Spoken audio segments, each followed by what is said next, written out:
I'm going to go ahead and go to my classwork.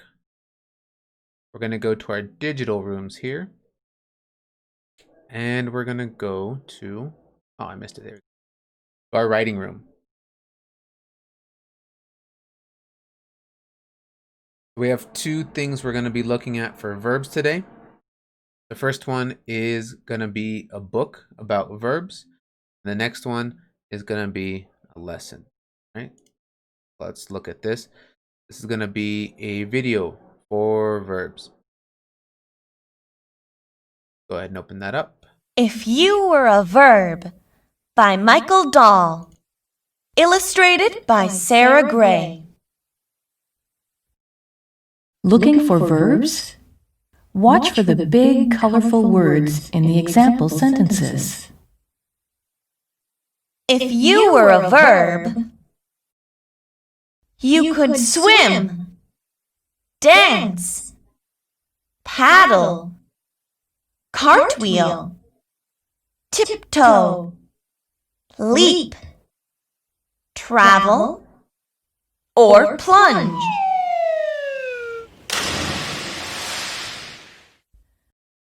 Verbs get things going. If you were a verb, you could balance and bend, twist and turn, swoop and soar. If you were a verb, you would appear in every sentence.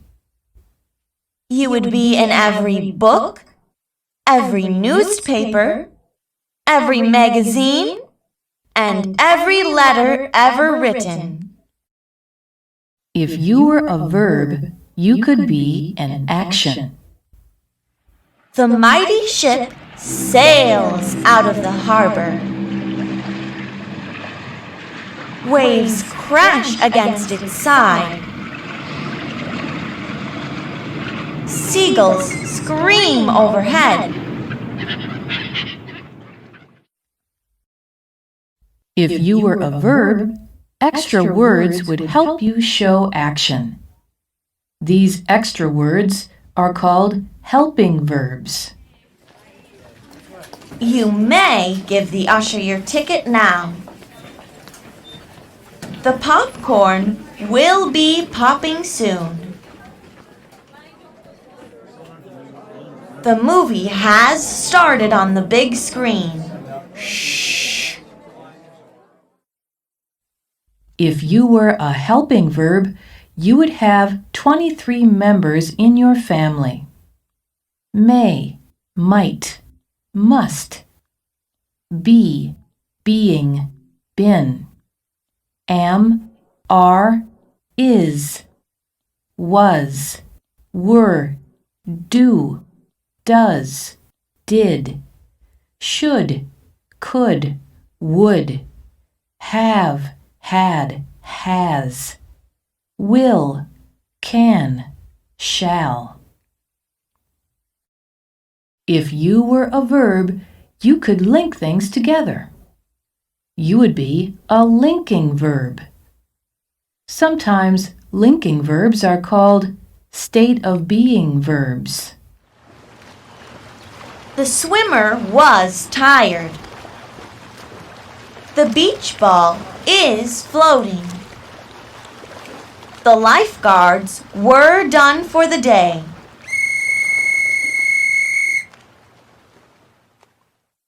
If you were a linking verb, your most common forms would be is, am, were, was, are, be, being, and been. If you were a verb, you would change when time passed. You could be in past tense, present tense, or future tense. Last night, the bicycles glided through the park. Now the bicycles glide through the park. Tomorrow, the bicycles will glide through the park. If you were a verb, you would change when the number of people or things change. One acrobat swings above the crowd, but 5 acrobats swing above the crowd.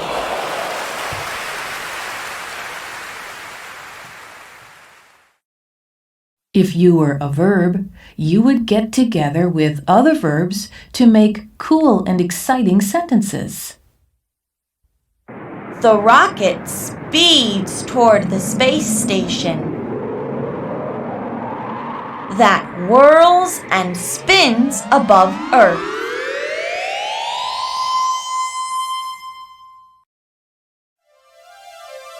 You could always be moving if you were a verb.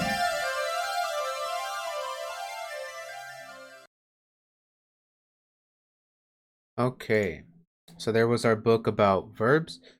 We're going to take a look at some more verbs and different kinds.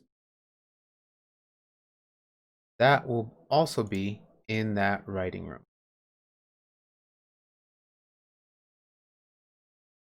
All right.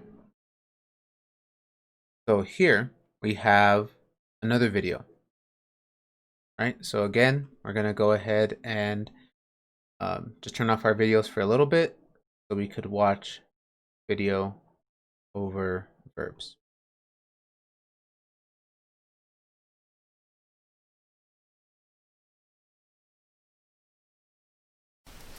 Which sentence sounds correct? The kids run to the ice cream truck. The kids ran to the ice cream truck. In this lesson, you will learn how to form past tense irregular verbs by changing the spelling of the verb. Let's review. A verb is a word that describes an action or a state of being. The shark eated the fish. Well, this sentence doesn't sound correct. And that's because the past tense of eat isn't eated. It's ate. The sentence should read, the shark ate the fish. All right. So I'm going to pause it here. Normally, when a verb is past tense, we just add an ed to the end and it's past tense. We know it already happened. But there are some verbs that we call irregular verbs that don't follow that same rule. Eat is one of those verbs. So normally we would add the ed, but eat, because it's an irregular verb, doesn't just get the ed ending. The word actually changes when it becomes past tense. So it goes from eat, eat, to ate, ate.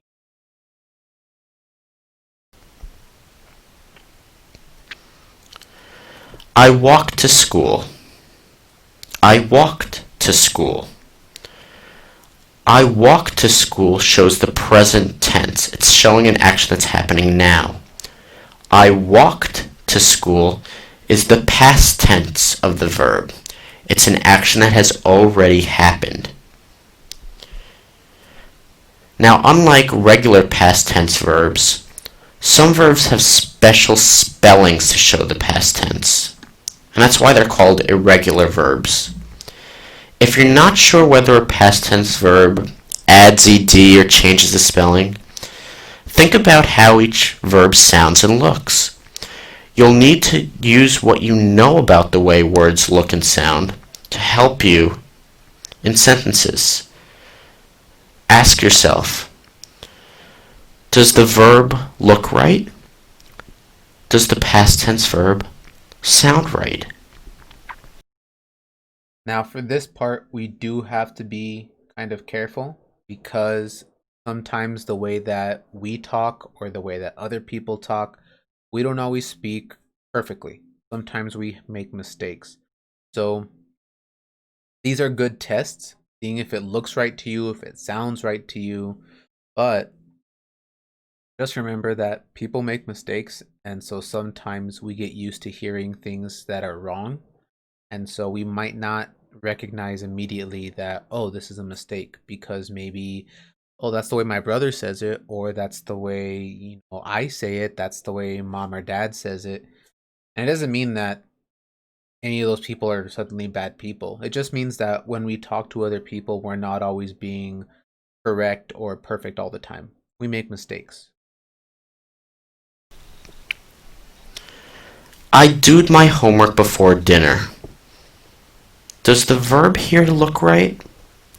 Does it sound right? What about this sentence? I did my homework before dinner. That looks and sounds a lot better. So here we have the verb do. Again, normally when it becomes past tense, we add the ed ending to it, but do is another one of those irregular verbs. So it's not I doed my homework, it's I did my homework. So the past tense of do is did. It changes its spelling. The class singed a beautiful song at the concert. Now, sing doesn't look or sound right. So let's try another sentence. The class sang a beautiful song at the concert. That looks and sounds right to me. That's because it's correct.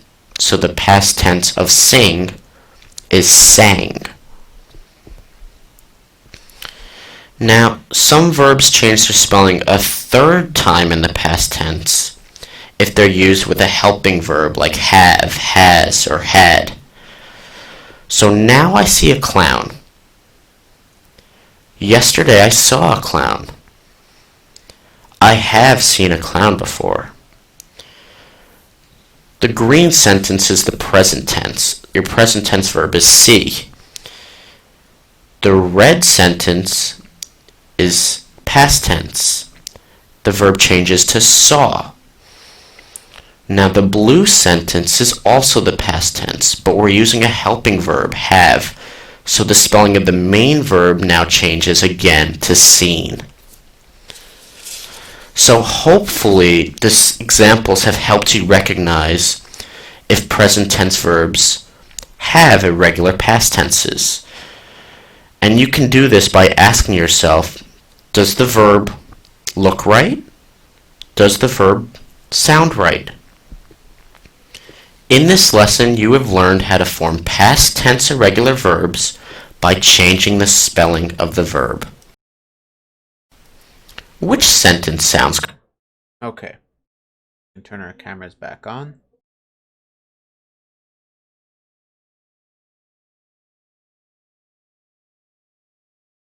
That video did a good job of showing us some of those irregular verbs, those ones that change, but we're going to see if we can find some more. Still in our Google Classroom under classwork, but now I'm going to look in our notebooks. In our notebooks, go ahead and go to our grammar notebook.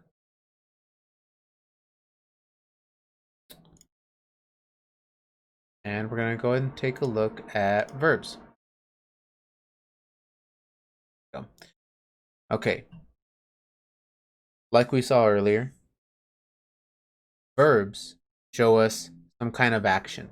Sometimes that action is something that we can see. Sometimes it tells us a little more about a noun or the subject of our sentence. Let me zoom in here.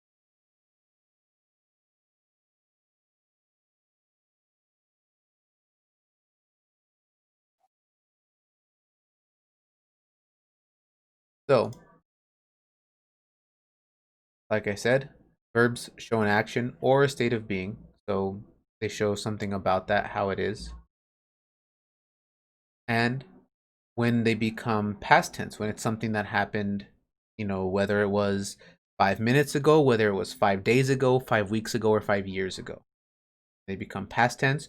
Or if they're future tense, something that hasn't happened yet, but that's going to happen, maybe in a day or an hour or a month. Some verbs change. They don't follow our normal rules. So normally, if you add an ed to something, it becomes past tense. Or sorry, if you add an ed to a verb, it becomes past tense. Irregular verbs don't do that. So they give us another example here. the verb go. If you were talking about present tense right now, you could say, me and my mom go to the store for groceries. That's fine. But if you did that already, if it happened yesterday, you wouldn't say me and my mom goed to the store for groceries. It would change from go to went. Me and my mom went to the store for groceries. And actually, it should be my mom and I. Sorry. Because you always put other people first in a sentence. Kind of like being polite. Same thing with like the verb eat. We saw that earlier. Eat as if it's happening right now. Like you have your bowl of Cheerios or Frosted Flakes or whatever it is, and you're eating it right now. If it's from earlier, you already finished, you would say, I ate my Frosted Flakes or my Cheerios, whatever it might have been. They showed us that sometimes the verb changes depending on how many things are there. So if you have a singular noun, you need to add an S to your verb. So they gave us an example here. Dog. Dog means that there's one dog, singular. If that dog is, let's say, chasing after a toy or something, you would say the dog runs after the toy. So the verb has an S at the end. But that's not the same as if you have more than one dog. You have 2 or 3 or 17, however many dogs you might have. Then you have a plural noun, you leave the verb alone. You don't add that S. So if you had, let's say, 3 dogs and they were all chasing after a toy, you would say the dogs run after the toy. So if it's only one, if it's a singular noun, you put an S with the verb. If it's a plural noun, there's more than one, you leave the verb alone.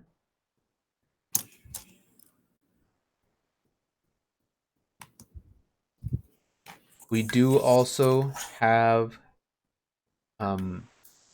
verbs that we call helping or linking verbs.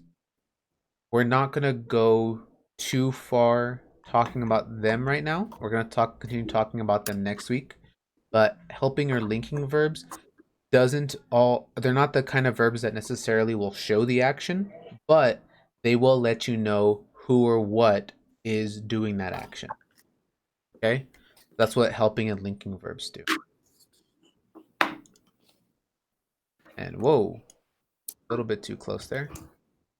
But here on this page, I'm going to go over a few of them with you, but this page is in our grammar notebook, so you could always go and check it.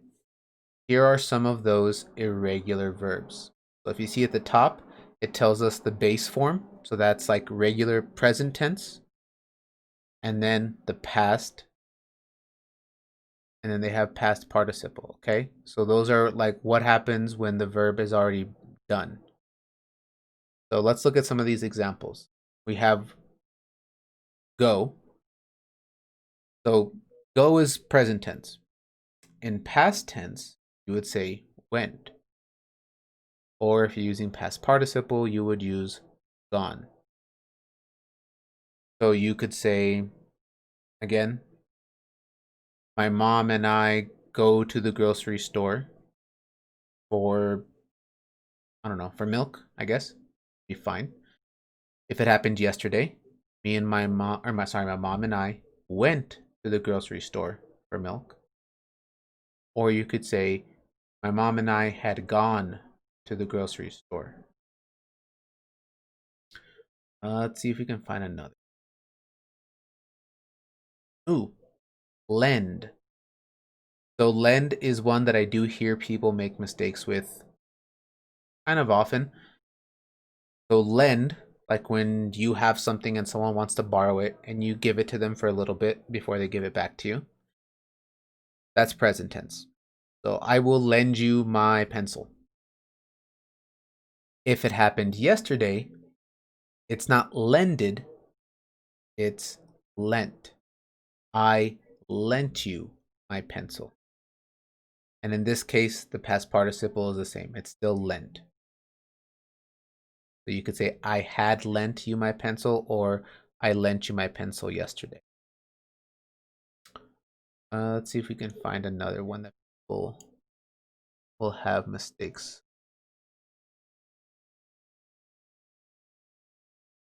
Sometimes I'll have problems with this one with dig. So dig, like maybe like if you have a dog, what they do in the backyard, sometimes they'll use their paws and they'll make little holes in the backyard. Dig is if it's happening right now. If it's past tense, it already happened, like they did that yesterday or the day before, you would use the word dug.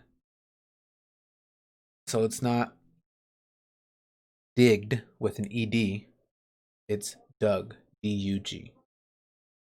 So you could say, our dog dug a big hole in the backyard. And we talked about eat.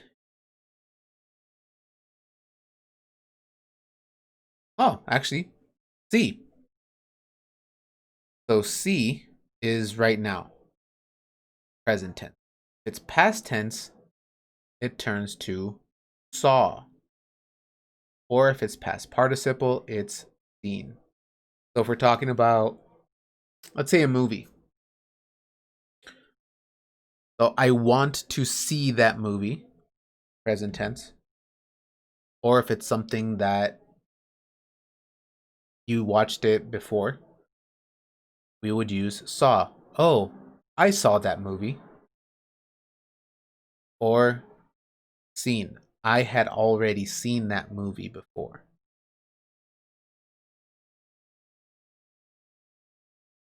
See if you can find two more.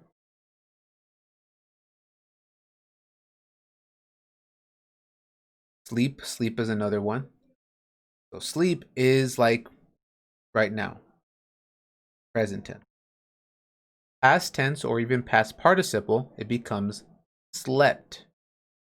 You could say, I slept really good last night. Like if you were sleeping and you were knocked out, you had the drool coming down your face and everything.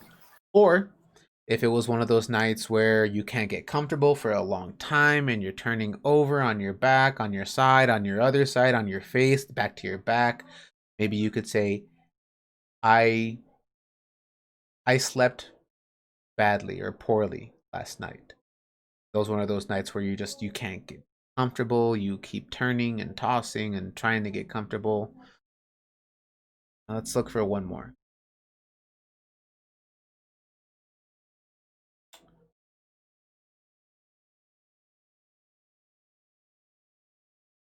Yeah, let's look at bend. Bend's another one that people have problems with. We have bend. So that's normally if something is, let's say, in a straight line, that you take it and you put a curve into it. Now, bend, when it becomes past tense, it changes to bent. The same thing with past participle, bent. So let's say you had, I don't know, a paper clip. So normally paper clips are straight if you lay them down flat. But if you take it and let's say you put it in your backpack and it got all squished up, it might be bent now. You could say, oh, I bent my paper clip when I put it in my backpack. Like I said, this page, there are a lot of examples on here. There's a lot of them. So we're not going to take the time to go through every single one, but it is there. Just in case you need to check. Again, to find it, you go to our classwork. On the left side are topics. You're going to find notebooks, and it's in the grammar notebook. That's the one where it has our page about verbs. Talks about different kinds of verbs. And it has our chart of all of those irregular verbs. The ones that don't just add ed to the end when they're past tense.